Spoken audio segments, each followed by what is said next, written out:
Nous sommes fiers de toi. Et Pépé, vraiment, nous sommes reconnaissants de ta voix comme Pépé.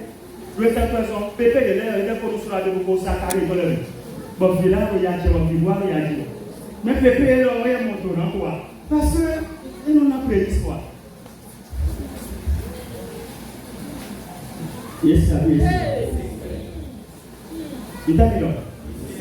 Quand est-ce que tu vas commencer par offrir tes prémices? C'est bien aujourd'hui.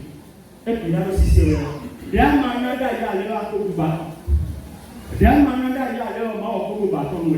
Mais est-ce que tu as aussi, c'est vrai, à la prendre décision autour de l'autre, est-ce que tu as la tête? C'est bien aujourd'hui. Mais le petit, c'est vrai. Yes, yes, mais le petit, c'est vrai. Tu avais un petit peu de 60 ans. Il s'est là. Pourquoi moi, je ne vais pas tomber? Ah, papa, tombe. Ah, papa. Ah, papa, mon pasteur.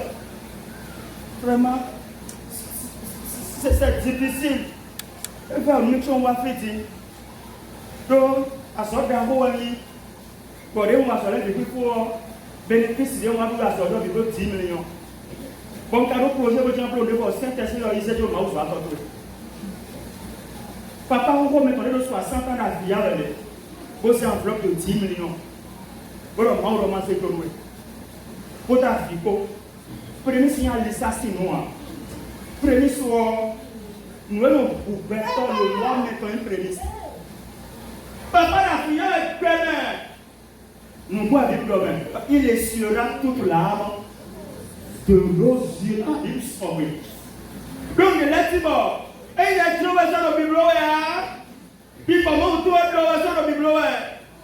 À ce que tu as quand on est pour tout le monde, on va aller de votre fouet. Parce que tu as fait dans le fond, ça m'a dit à Pauline. Je ne fais pas ça. Il y a venu. Il y a seulement où il y a dans son temple, mais oui, il y a un don. Donc, vous voyez, tant que Jésus a fait un fille, on m'a oublié de dire bon commun. Vous avez mis le sang de Basaï, de vos savonner. Saint-Esprit va pour tout le monde savonner. Saint-Esprit va son famille qui est la vie, même savonner. Saint-Esprit est un groupe, même savonner. Saint-Esprit, c'est difficile de savonner. Mon enfant est prédestiné sous des. Si nous nous comme Saint-Esprit, frère, son corps dit, mais ils étaient. Saint-Esprit, c'est 100 000 ils étaient. Saint-Esprit, c'est millions ils étaient. Saint-Esprit, nous comptons bien. Maman m'a fait pour nous. Moi, chantier pour chanter pour les pays. C'est Dieu. Et c'est quoi tu peux t'afficher? Voilà, moi, je attends. Quand est-ce que je vais commencer par récolter? Attention, c'est une belle question. C'est une belle question. Alors, vous êtes un Boubouti, parce que c'est le temps que papa a 60 ans maintenant. Alors, voici si vous prévenez sur l'ancien Léa. Donc, à 60 ans. Montre-toi un compte, dis pas à 60 ans. Montre-toi un compte. Alors, prévenez sur Léa, je n'ai pas entendu qu'il y a l'autre gardien si tu vois. Vito, il est à l'oubé. Alors, Vito, il est à l'oubé. Alors, Vito, il est à alors, papa, alors, Vito, il est à l'oubé. Alors, je les aime. Alors, il va être à l'oubé. Donc, dans le cas, quand si quoi, il y a ils sont pas bien si tu vois. Au coco. Mais là, le temps qui me tourne, il me tourne bien. Je me mets à mon tour, mais tourne maintenant 70 ans. Nous, on a mis le moment, il y a un bio problème. Nous, on a si grand béni, on vient à prendre, on est au bidon là, quoi, il y a un tour, quoi, tu vois, et on brise, il y a 6 minutes, on a brisé. Bible dans mon site. Aso me mo ku je wale yo ye de lo fun blu e mo na we blu je me na mo blu je pe to na di e ko lo a pe bu ti la perite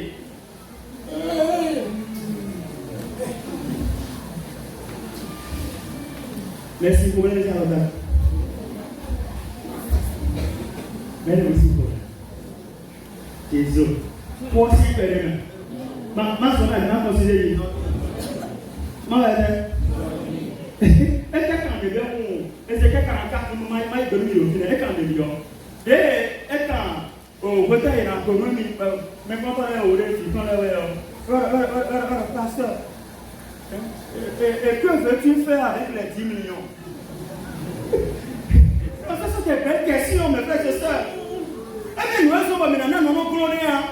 Nous sommes pas les clôtures de tête en wana. Nous sommes pas ça de ton tête. Nous devons cambier. Nous sommes millionnaires. Nous sommes habitués. Nous sommes pas. Mais on va pas dans les bras de. Et bien cela ne te regarde pas. Et bien maintenant c'est 10 millions d'euros dans Edoué. Venez dans ton bras dans Edoué. Abi maintenant Edoué. Akeibe ya. Maintenant Edoué. Nous dis à nous. Nous aimons tout dans ton terrain. Et dit que nous n'y a. Nous faisons le quoi c'est prévu 200 000 dollars. Eh bien, donc on tape là. 200 000 francs. Depuis la Koweït, eh bien, c'est comme ça. Nous sommes millions. On se sait 200 000 du bon coup. Ce n'est pas un péché. C'est mon salaire. C'est mon droit. On se sait pas étage, non, c'est mon droit. Il y a dans moi, mais allez-y. Et c'est quel chapitre 44, verset 30, les prémices de tous les fruits. Et alors, les prémices, on m'a commencé à manquer mi tonwa, mi c'est avocat mi tonwa, mi c'est pain mi tonwa, mi c'est mi tonwa mi beba, oh, rené, oh, bandé fait perdre, assis fait pas mi c'est wa, son mi. Et de toutes les offrandes que vous présenterez par élévation. Nous n'avons offrande mi bada, et moi on a c'est mi taka, et si nous avons mi debo c'est wa. Appartiendront aux sacrificateurs. Il y a c'est posé là. Pour le tout possible, premier c'est 10 mois. Mais il y a des gens qui ont 10 mois. Non. Mais comme on a servi de ni comme un sacrificateur. Il y a ce sacrificateur le bon. Il met un sacrificateur. Est-ce qu'il y a est-ce qu'il y a est-ce qu'il y a exaltatrice. Mais comme on servi de il sacrificateur le bon, il est prévu pour Johnny. C'est tout. Je suis clair avec vous. Le monde est, mais si nous avons de mal compréhension, en tout cas, cassette à l'autre dans le monde. Si c'est la parole de Dieu, je suis clair avec vous. Yes, c'est la vérité. Ah, c'est prévu sur toi, mais en ce temps, c'est libéré. Eh bien, on va dire, depuis comment on compte des coups, on va dire, comment c'est bon. Oui, il y a un peu de temps. Il y a un peu Et vous donnerez aux sacrificateurs les prémices de votre pâte. Même moi, les gens qui ont tombé à ce qu'à nous contrôler, ils n'ont qu'un maintenant. À quoi vous avez tant de à vous pi, mon nous laisse pi, mon baba pi, on nous en cite à la caméra, on a amen.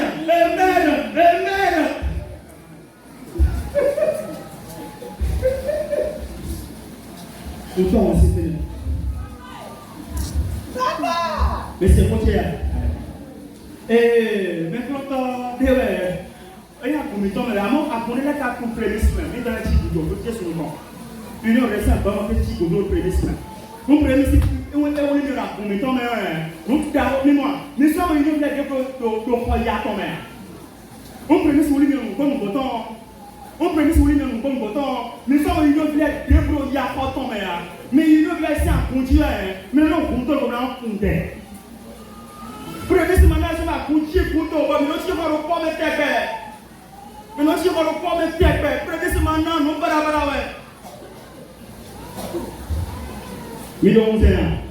Femme d'affaires, elle m'a dit, mais elle dit, on fait femme d'affaires, elle dit, il y a un goudron, mais il veut nous. Donc, il chantait d'abord, bon, allez, vous voyez, prémisse dans le bureau, plus de 60 millions.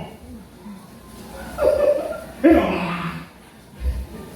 donc, il y a des bouts de millions, mais le rage, on tout le monde. Parce que c'est un esprit d'or. Et il s'est plus de 60 millions là depuis qu'on a médité au niveau des bœufs.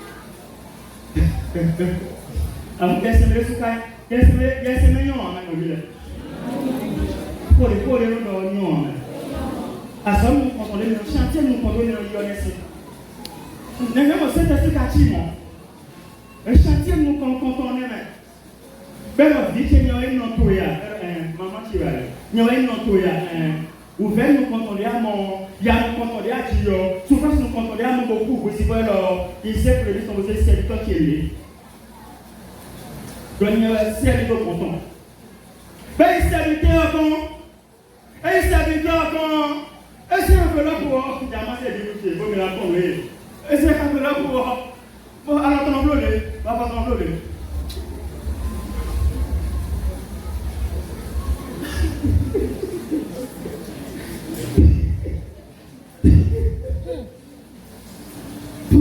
Pour libérer les prémices, là, c'est difficile. Mais, il a bien transmis d'or. Nous, vivons le pays, et là, il faut quoi? Et là, il faut. Sur plus de 30 millions de prix. Mais quand on est bon, nous sommes restés personnes.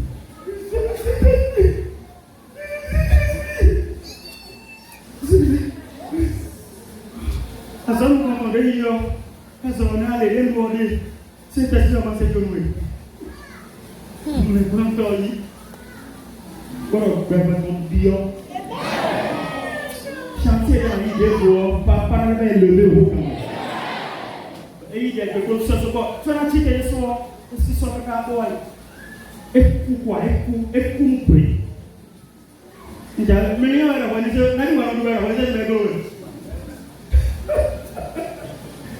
plus de 60 millions.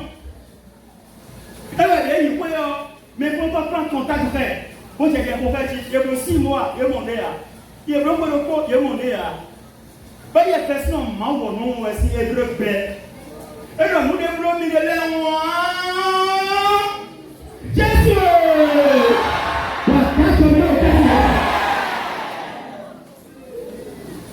Mais quand on nous fait le propos en des temps, on peut dire avec ton point. Donc, le premier là, on n'a pas un rassure, mais quand on est endormi, nous ne devons pas aller une blocage de Charlie pour toi.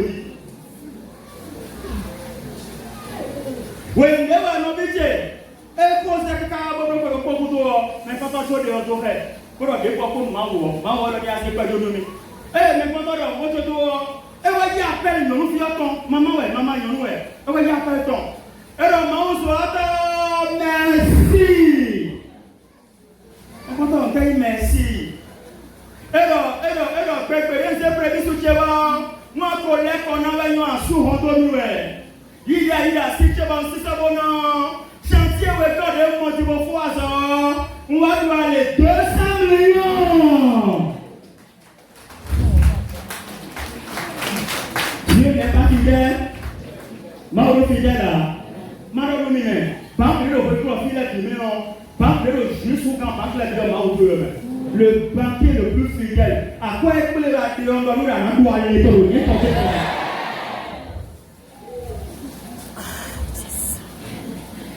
Mauro mine. C'est les prémices qui changent notre identité. On peut pas nous le faire au bout de la et au mélo ouais. On t'a dit au moins. Et il veut nous vous allez dire en oui. Mais la Bible ne change pas l'identité de l'homme, non. La seule chose que la Bible fait, il sécurise ce que nous avons. Il y a des moments, nous avons des teams nombreux, nous les avons, teams n'ont monté 14 et les autres. Mon fils nous a été là. Teams c'est un journée, c'est. Prémisse, c'est notre identité, ici, notre.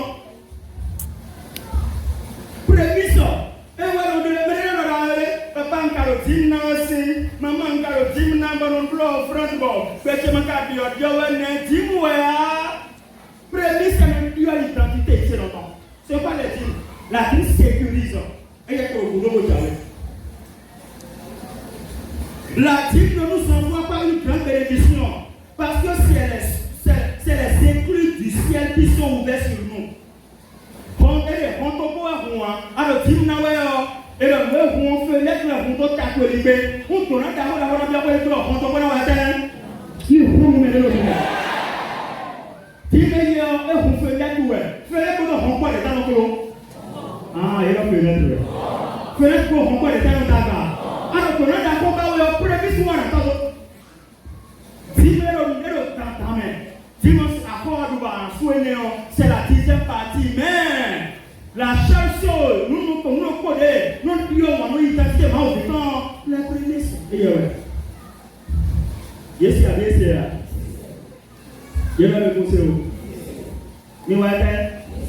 donc on a dit, donne les secrets de la prospérité.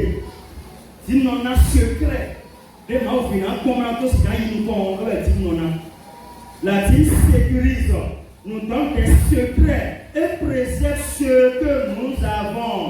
Dis-moi ça en solaire. La seule offrande qui nous donne de grandes bénédictions sont nos prêts. On va faire ce que nous avons prédit. Pas commencer à travailler le noir. Donc, on enseigne. Face au bouton lié. Comment offre-t-on nos prémices? N'est-ce pas nos prémices ou bon? À ta prémisse, nous avons prémisse est au 5 niveaux. Bon, on n'a pas besoin de dire à ta prémisse, nous avons prémisse au 5 niveaux. Premier niveau, nous maintenant prémisse les 7 premiers revenus. 7 premiers revenus, tellement. Avant le 4 niveau de nous, on a sauvé, nous les bavés. Des membres, l'on ne va moins ça, salaire nous comptons, c'est nos prémices. Revenus que nous comptons, bénéfices que nous comptons. Anamata tonga, anamata enea, mais va le mima ouais ici compété ah ouais. On met là le show, ah on laisse ou quoi parler mais ah oh, ma bonne mando ouais bon, mais c'est amassé le show bon nous avons tout ma ouais, mais non ici est parce que on met là et on m'a gardé mais ma donne ami. Attends. Et il te nous mia. Attends. Et ma donne ami. Attends. Le Coran si c'est nabi. 30 ans. Oui, bon ami. Attends, bon ami. On prémisse n'a pas vrai. Prends il comme là il y a le sous-âme, semer nos mains, mais c'est toute totalité tombée.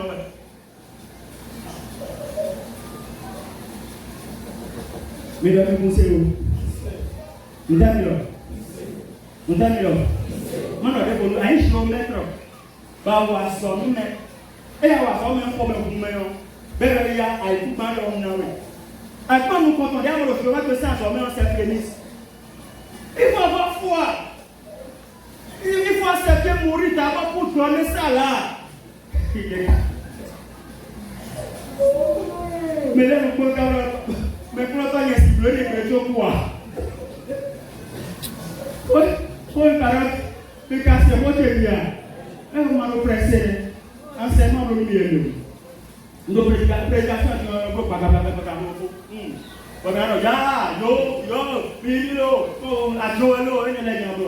je vous donne un meilleur enseignement. Enseignement n'a pas bossé jamais non. Et de devoir le nous nous confrontons les dialogues tombés. Bénéfice nous confrontons les alliés. Et après le bon nous sommes pas nous comptons une touya. Bon nous sommes nous comptons les abromados à doua. Moi bon c'est fini. Maman va se coller au besoin de rien. Parce que dis-moi si quoi. Non. Dis-moi il y a beaucoup de dis-moi. À ce que nous comptons ça qui est du premier ça. Mais les sommes pas Sauvez-nous. Nous mourrons dans l'iniquité. Nous mourrons dans l'adultère. Nous mourrons dans les fornications. Nous mourrons dans les mensonges. Oh, qui va nous sauver? Qui va nous délivrer? Papa veut quitter à l'inconscient, on veut quitter le film. Bon, on doit voir la sympathie. Pour nous donner la pâte à moi. Avec le chèvre qui enverrait. Mais dans cette eau, à l'intérieur de Habu, la gapo de Diacho, Menaï. When Satan was in the Toto Mirania. Our little Toto Mirania. We little Toto Mirania. King, you're not going to let me Mirania. For so easy, só perdi no confio para o meu dom. Especial, você pode inflamar o pé. Envoie-moi. Pero filho confio no ton alia. Pero papa na yi. Pero me la fatoro. Il a pris aïe, il a dû cheminer le papa yibé. Il a tout connu et on yibé. Il a pris tout on yibé. Il a foutu on yibé. Il a catacate on yibé. Il a calapé on yibé. Il a posé on yibé. Le papa je t'envoie. Il va bien marier pour le voir pour toi vie. Mais il t'envoie. Il t'envoie. Et le photo est au pétouji. Et le papa sautait. Et aujourd'hui tu seras avec moi dans le paradis. Et l'enfant, voici ton enfant. Jean, voici ta mère. Et l'enfant, mon Dieu. Mon Dieu. Pourquoi m'as-tu abandonné? Et l'enfant, j'ai soif. Et dans mon four, tout est accompli. Et dans mon four, entre tes mains, je remets mon esprit. Non, monsieur, Dieu a donné ses prémices. Maman, on a prémis souvent. Quand tu es sur cette canne, tu as tombé dans sa voix. Oui, voilà qui a prémis ce que c'est logique. Oui, non, tu es donc. Oui, non, tu es donc. Oui, alors tu as prémis ce que tu as. Alors, on a pas le maman quand elle. Comme tonton, à quoi vous pouvez en rouer.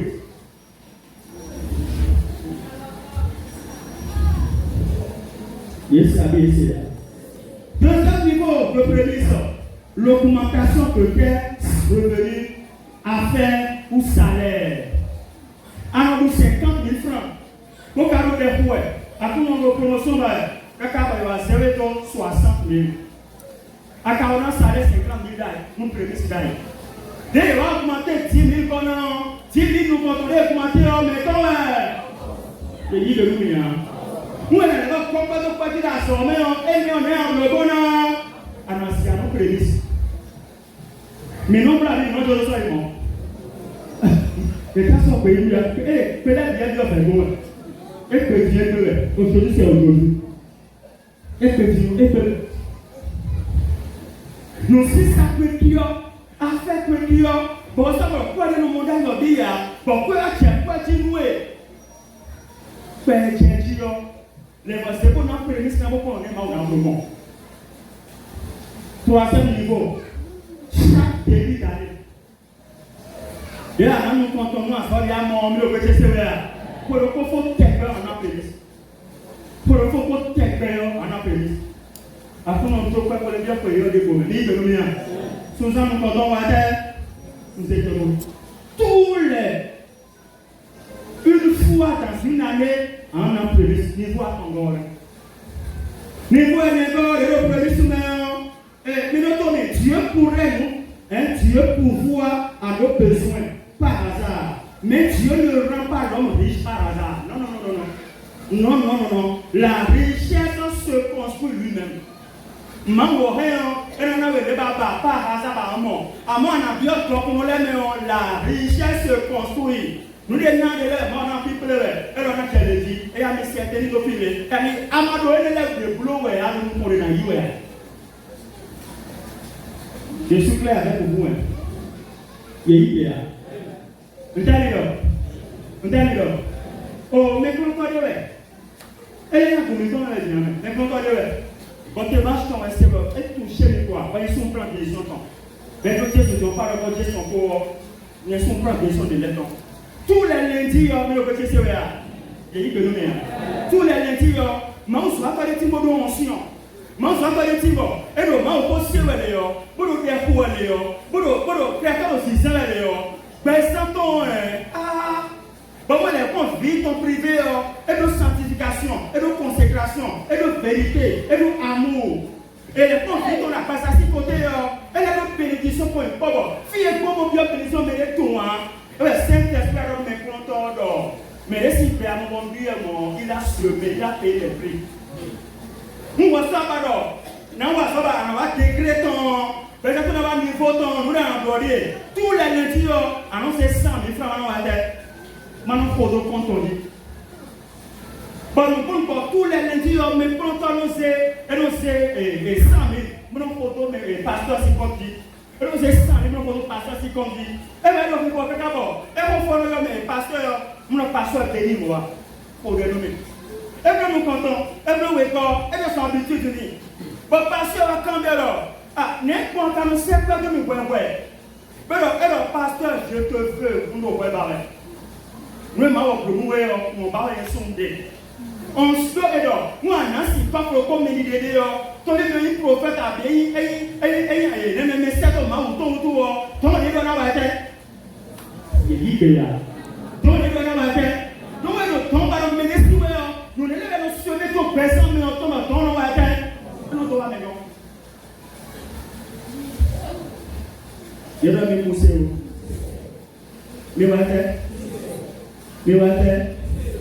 Les prémices fondements principaux qui attirent les regards de Dieu pour sortir de la pauvreté, il faut être conscient de notre prémisse. On entend s'il y a des guides, on a des prédications, mais qui est. Mais cassé, il y a un bagage, il faut dire, sortir, il y a un bagage, mais quand on va, mais quand on va, on va, on va, non, c'est plus bas pour les nommer. Les représentants, c'est pour eux qui ont des pouvoirs. Ma conscience va créer son optimum. Et moi, je dis, c'est pas comme elle a son bon monde. Il y a une fiction, elle n'est qu'à l'autonomie. Nous avons quoi, il y a, on a fait le tour, non, moi, le conseil a trouvé des bons moments. Quelqu'un pour les nommer. Et mes plantants de défense, nous collectons ton meilleur. 5 questions de toi, il a tombé dans le pot de c'est 300 000. Donc, elle doit ton coton, mais non, elle n'est de y'a donné le femme comme dans la terre. Maman, tu as des femmes qui ont encore des religions. Vous n'aimez pas pour des fois aussi en fait de 300 millions. Et tout, les deux, il y a tout le temps. Et tout, merci, nous mettons encore les ton caca à bodito. Bon, mais quand on prend mon point, mais mais quand on a accordé, nous avons fait, et nous avons pour accorder. Dieu n'oublie pas jamais tout ce que nous faisons pour lui. À sa tête, nous devons dépenser même. Mais quand on a 300 000 euros, mais quand on va y avoir un compte, il va y avoir un euro. Mais quand on a un euro, mais quand on a un secrétariat, ben le code a confirmé qu'on a des points et à conduire quelqu'un au combat, j'ai posé, mais quand on a un euro ensemble. Quand on a un euro, donc on peut dire que les gens vont avoir ah, personne ne sait pour tout le temps. À mon gars, il est madame, nous allons comment on peut essayer de et de m'en et de me dire, il y a beaucoup de personnes de mission ou à compter. Maman dit, bon, mais quand on y a un peu pour faire collecte, on essaie 300 000 pour livrer un million et faire un coup de main et mon 700 000 enveloppes. Mais tout le monde dit amen. Mais tout le monde dit amen. Mais pour toi, si on bouge, il y a un peu de et voilà. Alors, si bébé il est mort, ça va être fait. Pour voir moi là, et puis comment Covid va faire d'abord, mon comme ça, donc pédé bon. Donc, si à vous me content de l'or, quelle spirituelle sont fermées. Alors que dit votre soir non dénéné. Alors, semer les hommes aussi présents maintenant. L'homme récolte toujours ce que l'on.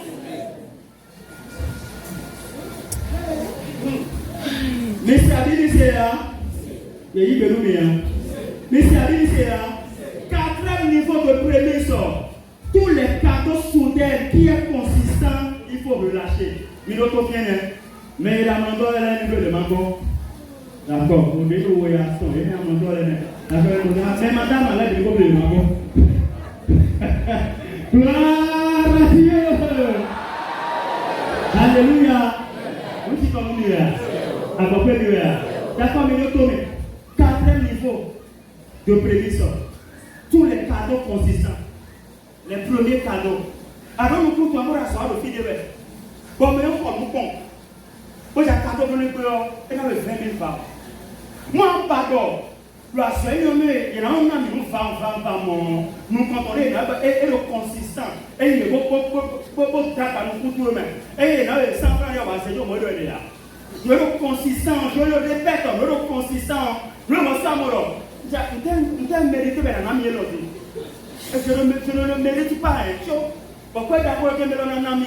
Parce que nous d'abord de nous faire bon, attendez nous pour tomber pour nous. Moi par exemple, il y a nous de ça pour que c'est pour en enseignement va être. Mais ça me demande pour mais donc c'est en enseignement va être en Afrique c'est là. Ah, non, on soit pas de voir dans le métier non. Ben les 300 000 nous collecte ton dehors. Ben les 700 000 euros. Et les comment on dans on est. Bon checker. Bon il y a le quoi check pour lui. Et le mon âme te bénit. Et le diable a décidé aller ton chien pour le nouer. Et le chef il a dit mon tour le code va me voir encore dire c'est mon tour biboyi. Puis même quand on est venu réunion nous nous dire donc attends pour vous tu avais si yes c'est bon. Mais quand c'est bon mais quand on a vu qu'à encore nous on a dit pour la consulta. Madame on va me mettre au café on a pour body donc.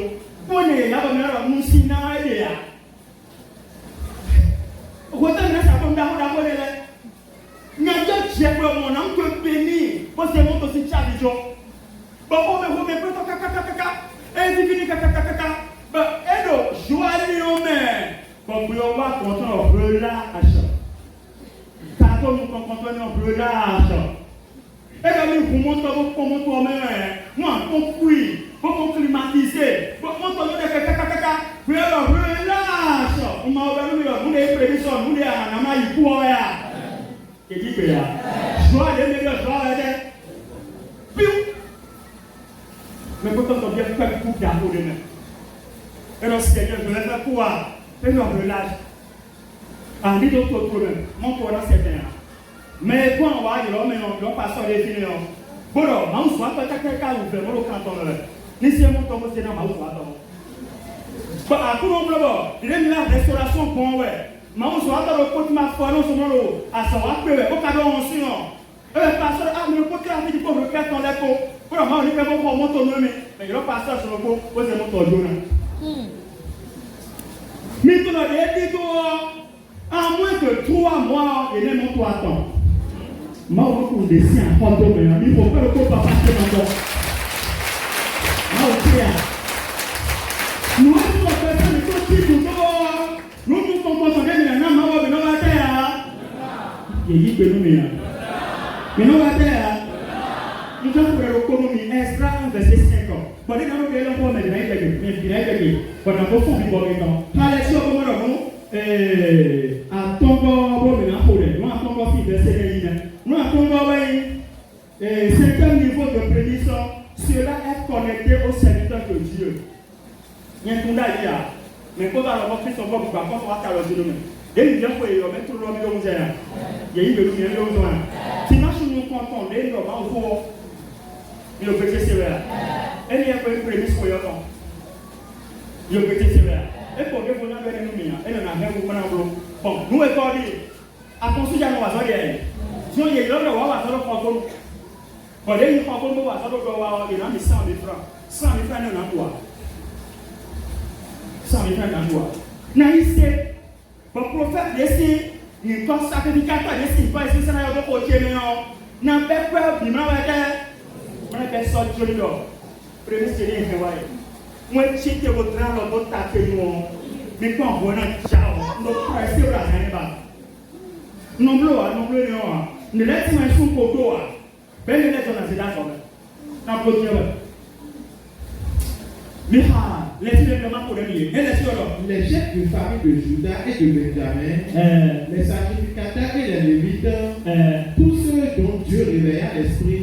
Alors, mais puis comment on t'en fond et ça est toi là, on n'a pas parlé de l'homme, mais on est fond, il y a bien un homme et toi. Mais le coup de comment mettre les femmes. Donc, soit si vous pouvez grandir, vous pouvez grandir dans la montée. Et pour moi, moi ici, on est beaucoup de cadres. Et faire des choses. On est fatigué, on est fatigué. Nos grands-mères Paul, il est déjà très jeune de Dieu. Et pour l'instant, s'il y a. Vous pouvez voir Holocauste. Oui, mon mère, j'ai ton lettre. Holocauste. Non, mais c'est là. On est là pour nous mettre aux États-Unis, mais il y a des gens qui ont poussé à l'heure. Ne laisse-moi me fouiller le diplôme. Parce que je vais me noter. Comme les soumis qui ont commis dans le tout.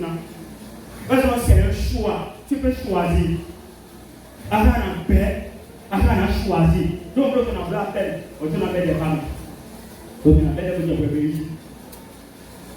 Alors, maintenant, le temps qui est temps, Dieu réveilla.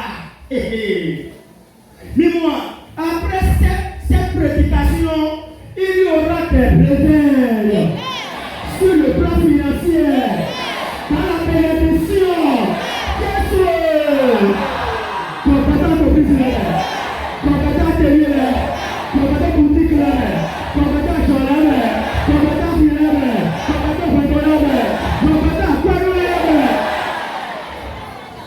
Et le Dieu réveilla, les chefs de famille de Juda et de Benjamin, les sacrificateurs et les lévites, les chefs, les lévites,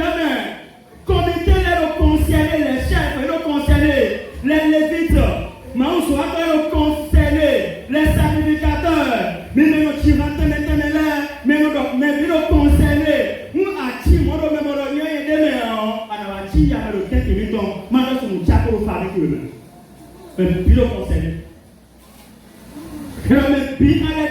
tous ceux dont Dieu réveilla l'esprit se levaient pour aller partir la maison de l'Éternel à Jérusalem.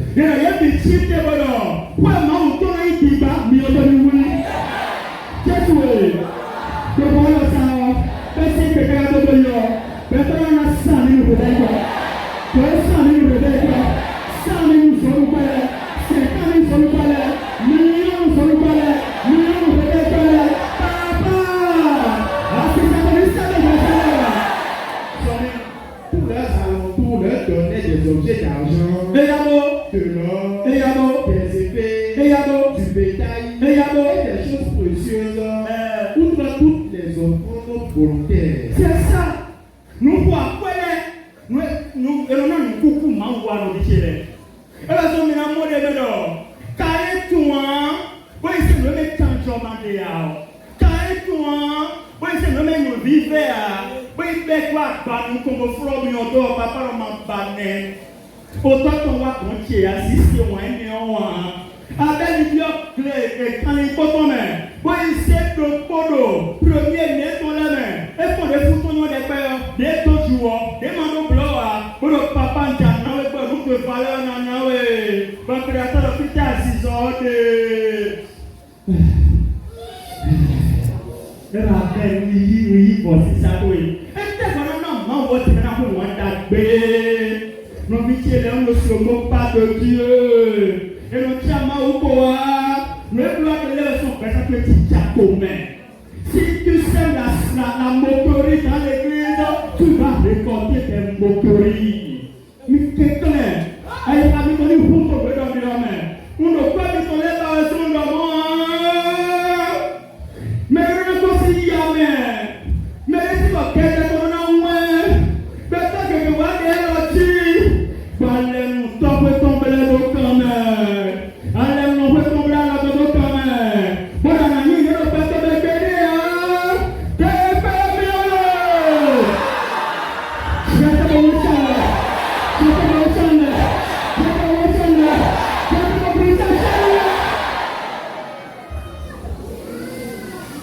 Demi sobo wa lo mena so ya na.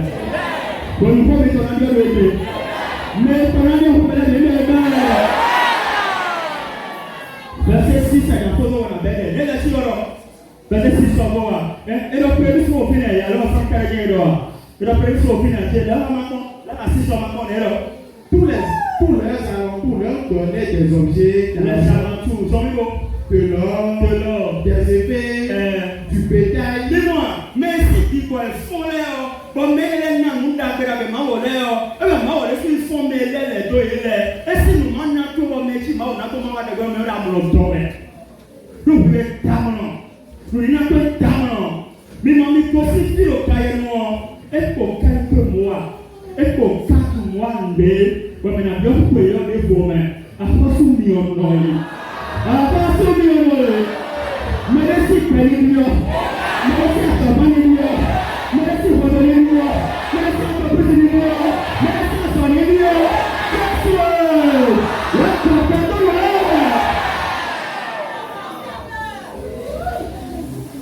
on t'envoie appel mais en temps. On avait les familles, même quand on avait appel à la nuit.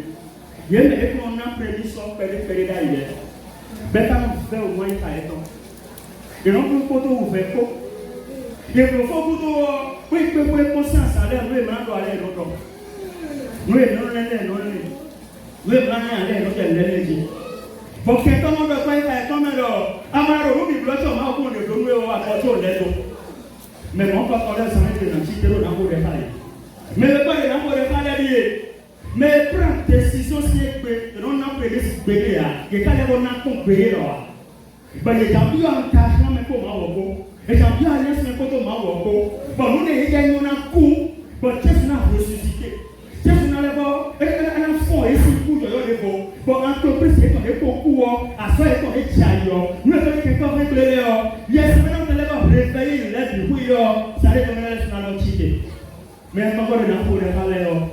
Et oui, mais il faut prendre des choses là. On se regarde là. Peut-être à l'époque, dis-moi qu'elle est coupée, qu'elle est coupée. Et maintenant, au moment où il veut, il va essayer de faire des erreurs. Mais encore une fois, il faut parler. Donc, même quand on a cité, même quand on a cité, il y a des côtés, il y a des périphéries. Mais avant 40 ans, les ballons qui sont boutons, il y a des cité là, comme on dit, même quand on l'est. Mais pour le bloc périphérie, avant 40 ans, avant longtemps, il y a une fois qu'on l'est. Il y a pour les femmes, il y a des cantons, mais avant longtemps, les ballons attaqués. Les ballons attaqués. Donc, j'attends les deux métiers pour les filles. On a dormi là. Merci, mais bien à l'aise, mais comment on peut. Mais bien en café, comment on peut. Et là, qui est d'abord, on va dire, mais comment. Merci, les bacs et pas bien, mais il y a bien rejeté. Mais là, rejeté. Et on doit tout permettre, je déclare, on doit tout permettre, mais cheaté. Comme il y a prévu, c'est logique, donc quand on va apprendre à comprendre, des fois on va me sauter, des fois on va me jodo, des fois on va faire comment chercher, par exemple, nous devons nous couper de l'objet de l'immobilier. Nous devons payer nos efforts, nous devons comprendre le problème. Bon, nous devons payer les sommes, nous devons payer les sommes, nous devons payer mais les collègues, mais par le merci, payer nos systèmes, pour avoir quoi, il y a ce temps pour nous c'est d'accord. Moi, je suis en train de collègues, nous devons payer, collègues, frère, c'est d'accord. Puis ma tête à ouvrir quand on est marié à ma bête. Donc c'est un fort, chaque fois que même moi je non. Mais en Congolais, au pays de la mer, son bouton est dans la paille, il a fait le dit qu'elle est dans le pour le café dans le naïs, c'est pour le mais maintenant on doit prendre un homme là. Mais en Congolais, sinon on peut au plus même. Mais si tu es là, ben tu me dis en cas de comment on peut là. Nous nous comparons dans le bureau, mais là il veut pas passer le bon. Il doit être bien, pour le pays temps.